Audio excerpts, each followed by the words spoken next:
my lips. No. The crisis in the Persian Gulf, as grave as it is, also offers a rare opportunity to move toward an historic period of cooperation. Out of these troubled times, our fifth objective, a new world order, can emerge, a new era, freer from the threat of terror, stronger in the pursuit of justice, and more secure in the quest for peace.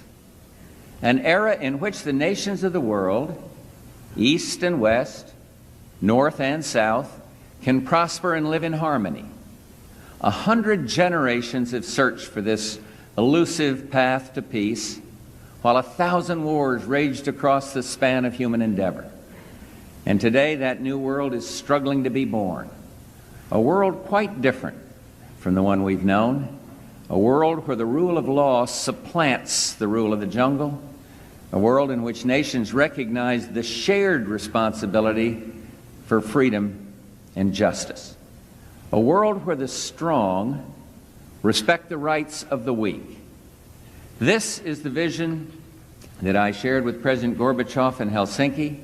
He and other leaders from Europe, the Gulf, and around the world understand that how we manage this crisis today could shape the future for generations to come.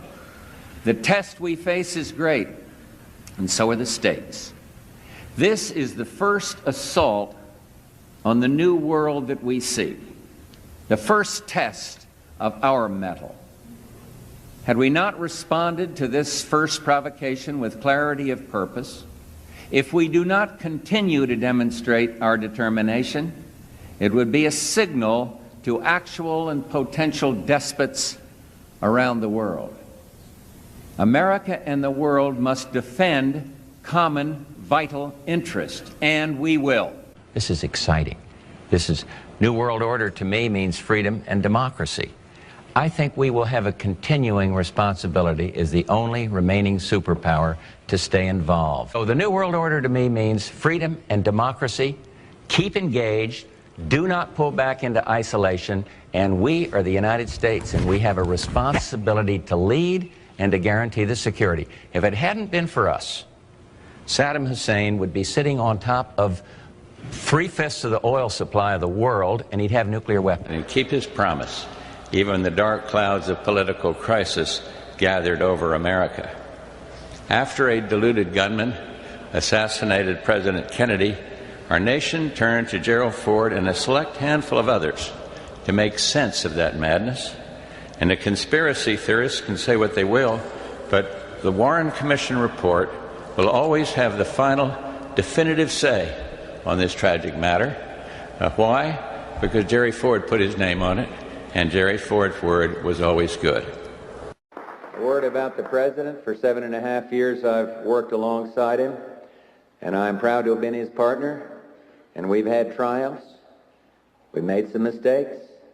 We've had some setbacks. Sometimes I feel like the...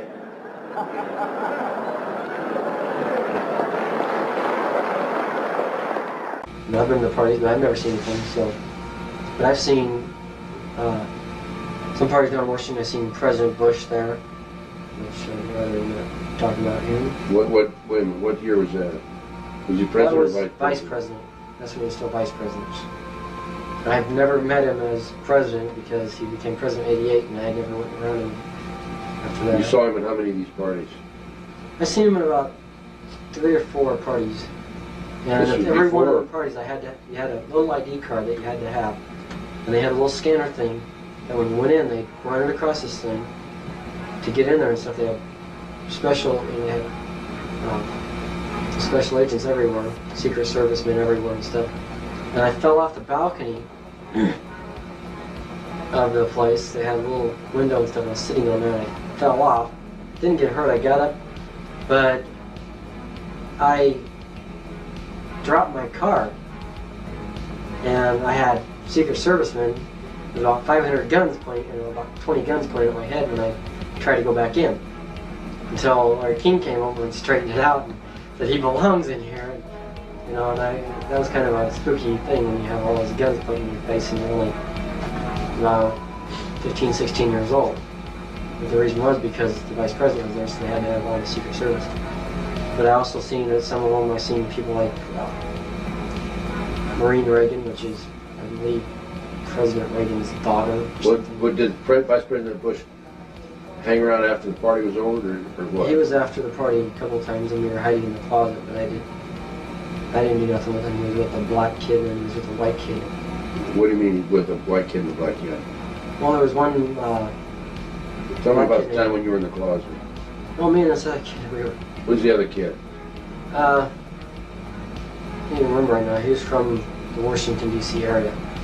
So he wasn't from around here, but we were just sitting in the closet talking, just kind of trying to mind our own business. We were staying away from the rest of the party. We were in a back room in the bedroom. Was this after the formal party was over? Well, it was kind of during the formal party, but it was after a lot of people had already started leaving and stuff. And we remember that a couple of Secret Servicemen came in. One went to the window and looked around outside the window and stuff. The other one came in, looked in the closet, and thought he'd seen us. Was it He dark? had a flashlight. The lights were off. He didn't even bother turning the lights. Coming in with a flashlight. Looked in the closet. You know, I guess he didn't really look around it because me and him were sitting on the floor right below him. He kind of looked like this. He didn't even look down. Kind of looked like that and stuff. Turned around and walked out of the room and stuff, and then we seen this other guy come in and stuff, and we didn't recognize him at first. Was the closet door open or closed? It was partially open. Okay. So we could, we could see out there and stuff. And, it's like the two people I knew as Webb. There's two kids I knew as Webb and stuff. One of them was from Washington area. Here's a white kid. And the other one was a black kid. I seen it 2 different times. 2 different Webb. One was a white, one was a black kid. Yeah. Okay. One was from Omaha or somewhere out here. Was the white kid or the black kid from Omaha? The black kid. Okay. He's one that's from this area. And I seen at the time Vice President Bush go in and Lampe, Missouri was a place where I heard George Bush and Bill Clinton talking. Where, from the point of view I had, they certainly were friends, and they didn't recognize any party lines between them. That's something for the, a smoke and mirrors illusion for the public. It's not something they adhere to because they had exactly the same agenda, and that was for bringing in this New World Order.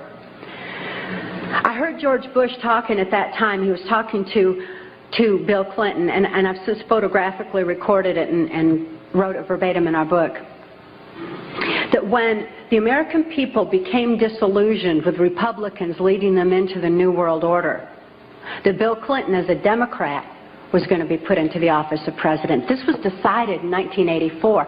Actually, I'd heard about it even prior to that, but as of 1984, they were already discussing it as an absolute fact.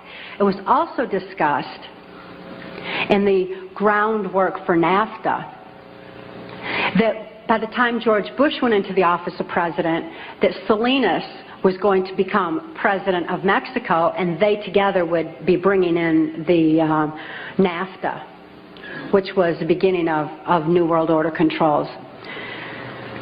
I was forced to participate in the criminal groundwork for NAFTA, the opening of the Juarez-Mexican border to the free trade of drugs, free trade of our nation's children.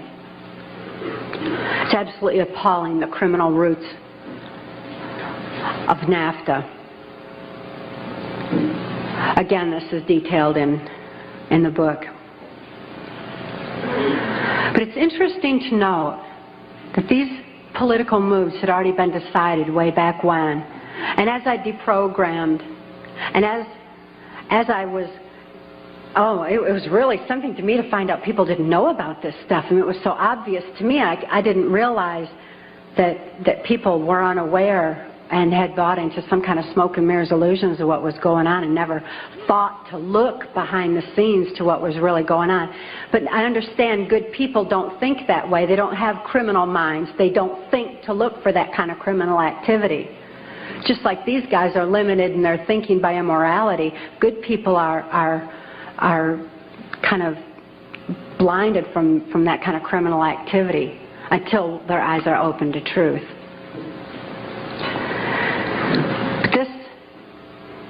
criminal activity that was going on at that time.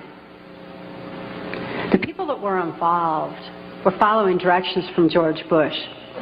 I don't purport to know it all. I don't purport to know that George Bush is at the very top of all this, but he is as high up as I knew. It was my experience that Ronald Reagan answered to George Bush, not robotically, not under mind control, but willingly, because George Bush was respected for what he knew about bringing in the New World Order. Consider his past. George Bush first began with the United Nations. Then he went on to head our CIA. Then he ran our country through 3 administrations that I'm aware of, the Reagan administration, his administration, and the Clinton administration, because Reagan and Clinton both answered to him. Mexican President de la Madrid answered to him and knew that Salinas was to be coming into power, and Salinas had more influence in Mexico at that time than de la Madrid, that, as far as my experience was concerned. Also, Saudi Arabian King Fahd followed orders from George Bush, as did the Prime Minister of Canada, Brian Mulroney. In 1983, I heard Ronald Reagan and Brian Mulroney discussing the New World Order. A better America, where there's a job for everyone who wants one, where women working outside the home can be confident their children are in safe and loving care, and where government works to expand child care alternatives for parents, where our schools challenge and support our kids and our teachers, and where all of them make the grade.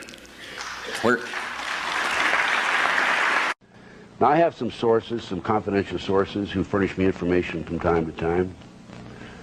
And there's code words for some of these various operations. The code word that I'm going to tell you about right now, and this is in my source's own handwriting. He doesn't write too well, so I may make some mistakes. The Black Rose is the code word for this. It's a clandestine group of U.S. government operatives, primarily the CIA, which has for many years run illegal drugs and arms operations in both Southeast Asia via the Golden Triangle and the Middle East via the Golden Crescent, funded by the British Socialist-based Russell Trust drug cartel. The Black Rose's current chairman and co-founder is an individual known as the White Rose, or GHWB. For us, the opportunity to forge for ourselves and for future generations a new world order, a world where the rule of law, not the law of the jungle, governs the conduct of nations. When we are successful, and we will be, we have a real chance at this new world order, an order in which a credible United Nations can use its peacekeeping role to fulfill the promise and vision of the UN's founders.